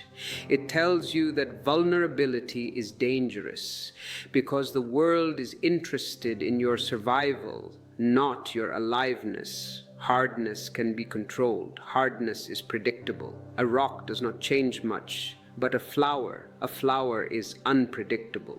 A flower opens, dances, releases fragrance, and dies. The world teaches speed. It tells you to run. It tells you that time is money. It tells you that you are falling behind. It tells you to rush through your childhood, rush through your education, rush through your career, rush through your relationships, faster, faster, faster. Because speed distracts you from yourself. When you are moving fast, you cannot feel your own pain. You cannot hear your own heart. Speed is a drug. It is a way to remain unconscious. And the world teaches unconsciousness. It does not use that word, of course. It calls it distraction. It calls it entertainment. It calls it keeping busy. But the result is the same. It keeps you asleep. Because if you are asleep, you are easy to manage. You are easy to govern. You are easy to sell things to. You are a good cog in the machine. But life, real life, the life of the soul, does not bloom in these conditions. Life blooms in softness. Life deepens in slowness. Life awakens in awareness. To live soft means to stop fighting everything. It implies a deep, radical surrender. It means to stop resisting every emotion that arises. It means to stop clenching every muscle in your body as if you are preparing for a fight. It means to stop guarding your heart as if every moment is a threat. Softness is the natural state of the heart when it is not afraid. Look at a child. A child is soft. Their body is soft. Their mind is fluid. Their heart is open. They are not weak. They are alive. Softness allows life to touch you. If you are hard, life bounces off you. Joy comes and hits your armor and falls to the ground. Love comes and knocks on your door, but the door is made of steel. But softness allows joy to enter. Softness allows joy to stay. Softness allows love to penetrate you to your very core. A soft heart bends but does not break. A hard tree snaps in the storm. The grass, the bamboo, the soft reed. It bends with the wind. It dances with the storm. And when the storm passes, it stands up again, refreshed, washed, alive. To live soft is to be like water. Water is the softest thing, yet it cuts through the rock. Not by force, but by persistence, by yielding, by flowing. Be soft enough to move around the obstacles, soft enough to embrace the changes, soft enough to let happiness enter without resistance. This softness is not a weakness, it is the ultimate resilience. And to live slow, this is a rebellion in today's world. To live slow means to stop running. Not just walking slower physically, though that helps, but existing slower. It means to stop rushing through your own life as if the present moment is an obstacle to escape. Most people live as if the present is just a waiting room for the future. They are always leaning forward. I will be happy when, I will rest when, I will enjoy this when. But the when never comes, because you are training yourself to run, not to arrive. Slowness is not about time. The clock ticks the same for everyone. Slowness is about attention. It is about presence. It is about depth. When you slow down internally, you begin to experience life as it truly is. Rich, detailed, subtle, full. When you drink tea, you just drink tea. You taste the warmth, the leaves, the water. You are not drinking tea and thinking about the office. You are not kissing your lover and thinking about the grocery list. You are there. When you move slow inside yourself, your breath deepens, your senses sharpen, your awareness expands. You stop missing beauty, you stop missing joy, you stop missing the quiet miracles that were always around you but never seen because you were rushing past them like a ghost. The mind wants to rush because the mind wants to reach the future, but the heart knows there is no future. There is only now, this breath, this beat, this silence. And to live awake, this is the third key. To live awake means to live with awareness, not as a concept, not as a spiritual ideal you read about in books, but as a lived reality. Awareness means you are here, fully here. It means the lights are on inside the house. Most people are sleepwalking. They are dreaming with their eyes open. They are lost in the past with its regrets, replaying old movies of what if and if only. Or they are lost in the future with its anxieties, creating horror movies of things that have not happened. Awake means you step out of the time machine of the mind. Awake means you feel your breath entering your nostrils. You feel your feet touching the ground. You feel your emotions rising and falling like waves, but you do not drown in them. You see your thoughts like clouds passing in the sky, but you do not become the clouds. You remain the sky. This distinction is everything. You are the watcher, not the watched. You watch your life unfold with clarity. You are no longer dragged by your mind like a slave. You are no longer controlled by fear like a puppet. You are no longer hiding inside old stories that do not reflect who you are now. Living soft, slow, and awake transforms everything. It changes the chemistry of your body. It changes the vibration of your soul. You eat differently. You taste the food. You speak differently. Your words have weight and silence. You listen differently. You hear not just the words, but the silence between them. You breathe differently. Your breath goes to the belly, grounding you. You move differently, with grace, without tension. You feel differently. Life no longer feels like a series of jagged peaks and deep valleys, highs and lows, manic excitement followed by depression. Life becomes steady. Life becomes warm. Life becomes full. Life becomes gentle. Joy begins to weave itself through your everyday moments, not only the special ones. You find joy in quiet. You find joy in simplicity. You find joy in washing the dishes. You find joy in walking to the door. You find joy in the stillness of the morning. Joy stops being an event, a party, a promotion, a vacation, and becomes a field you walk through all day long. It becomes the air you breathe. Imagine a candle flame. When the wind is strong, the flame shakes, it flickers, it bends, it smokes, it struggles to stay alive. It is in a constant state of panic. This is how most people live their flame, constantly disturbed by the winds of speed, fear, tension, desire, and unconsciousness. They are exhausted just trying to keep the flame from going out. But when the air is calm, when the space is still, the flame burns steady. It rises straight up. It is bright, it is unwavering, it is majestic in its stillness. This is the heart that lives soft, slow, awake.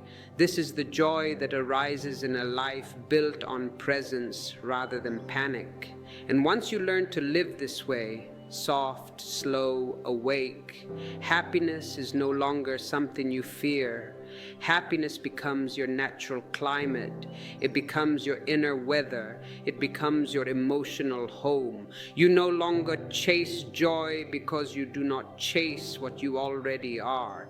You no longer cling to joy because you know the source is inexhaustible. You no longer lose joy because joy is not an object you hold. It is the subject. It is you. If you're feeling the call to cultivate this inner flame, to protect it from the winds of the world, consider deepening your commitment. You can join our community by clicking the join button below. It is a space for those who are ready to stop rushing and start being. Or if this specific message has brought a moment of stillness to your day, a super thanks is a beautiful gesture of energy exchange, helping this work continue. And do not forget, for those who want the detailed map, my ebooks in the description are waiting to guide you further into the silence. Now, from this soft and steady ground, from this new way of living, we move toward the final closing of this journey where everything you have learned comes together, where the path becomes clear and where the deepest invitation of all is offered to you, to live without fear and to let happiness guide your life. Now we come to the end of this long journey, but remember, in the world of the spirit, the end is always a new beginning. We have traveled far together, a journey that was not about becoming someone new, but about remembering who you have always been. Beneath the layers of fear, beneath the habits of the mind, beneath the tension in the heart, beneath the conditioning of society, you began this path believing that suffering was your problem. You came here thinking, how do I fix my pain? You came here thinking that happiness was something far away, something difficult, something fragile, something reserved for the lucky ones, something you had to earn or achieve or fight for. But slowly, gently, step by step, layer by layer, we have peeled the onion. You have seen that the real barrier was not the absence of happiness, it was the fear of happiness, the fear of openness, the fear of joy, the fear of your own light. You have seen that you were the one holding the door closed, all while praying for it to open. And now, with your heart soft, with your breath deep, with your awareness alive, you can feel the truth in your body. It is vibrating in you right now. Happiness is not a treasure buried somewhere outside in the future. It is not in the next job. It is not in the next relationship. It is not in the next house. Happiness is not a distant mountaintop you must climb with bleeding feet. Happiness is not something given to you by other people, by success, by recognition, by fate. Happiness is the quiet warmth in your chest. Happiness is the soft glow of being present. Happiness is the natural breath of a heart that is no longer afraid. Happiness is your true nature uncovered at last. You have seen how the mind sabotages joy because it fears losing control. The mind is a control freak and joy is wild. You have seen how the heart closes because it fears being hurt again. The heart is a wounded child and joy feels like a risk. You have seen how the ego trembles at the vastness of real happiness because real happiness dissolves everything false. The ego wants to be someone. Happiness asks you to be no one. You have seen how your past taught you to brace for sadness, to expect disappointment, to mistrust joy. You have seen the too good to be true illusion, and step by step you have seen through each illusion, each habit, each old story that kept you small. You have looked the tiger in the eye, and you have seen that it was made of paper. Now you can feel something shifting inside you. Do you feel it? A quiet confidence, not the loud confidence of the ego that shouts, "I am the best," but the quiet confidence of the soul that whispers, "I am." A softer strength, a gentle courage. The courage to let go of old patterns that no longer serve you.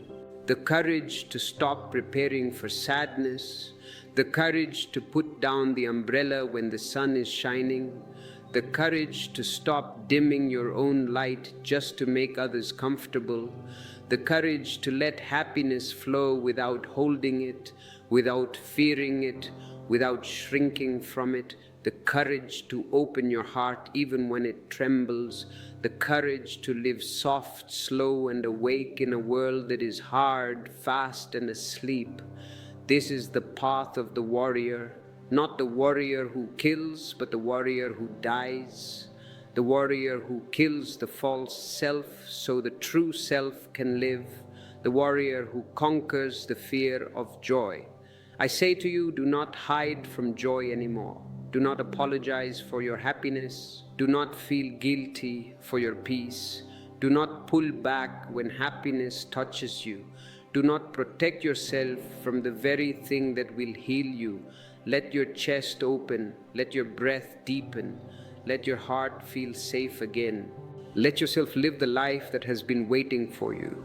A life not organized around fear, but around presence. A life not organized around defense, but around love. A life not organized around what will people think, but around a quiet, steady joy that does not depend on the world. This joy is your birthright. It is not a gift, it is your nature. You are made of it. Just as the ocean is made of water, you are made of consciousness and bliss. Sat, Chit, Ananda. Truth, consciousness, bliss. That is your name, that is your address, that is your reality.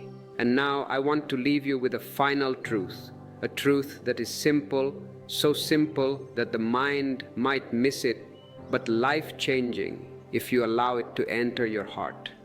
You do not need to chase happiness. You do not need to manufacture it. You do not need to maintain it through effort. All you need is to stop getting in its way. All you need is to stop creating the misery that blocks it. When the mind becomes still, happiness appears. It flows into the empty space. When the heart becomes soft, happiness grows. It roots in the fertile soil. When your life becomes slow and awake, happiness begins to guide your every step. It becomes your compass. Let this be your practice. Live softly, live slowly, live awake. Let life move through you. Let joy breathe in you. Let presence guide you. Let love become your default state, not your special state. And whenever fear whispers, and it will whisper, it is an old habit, whenever it says that joy is dangerous, that happiness is risky, that you do not deserve to feel good, do not fight it, do not argue with it, just breathe, soften, smile at the fear like you smile at a foolish child, and return to this truth. Happiness is your nature, and nothing real can take it away from you.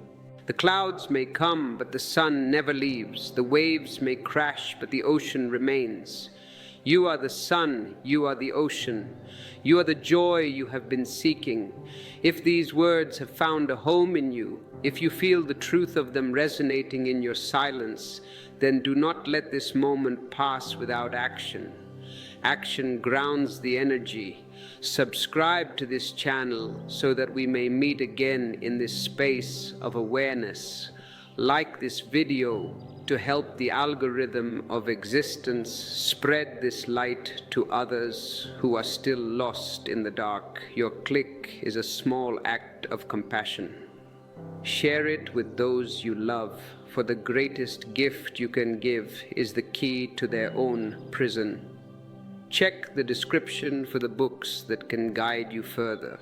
They are there as lanterns for your path. Become a member if you wish to walk closer to the fire. But above all, be happy, be open, be you. The journey has just begun.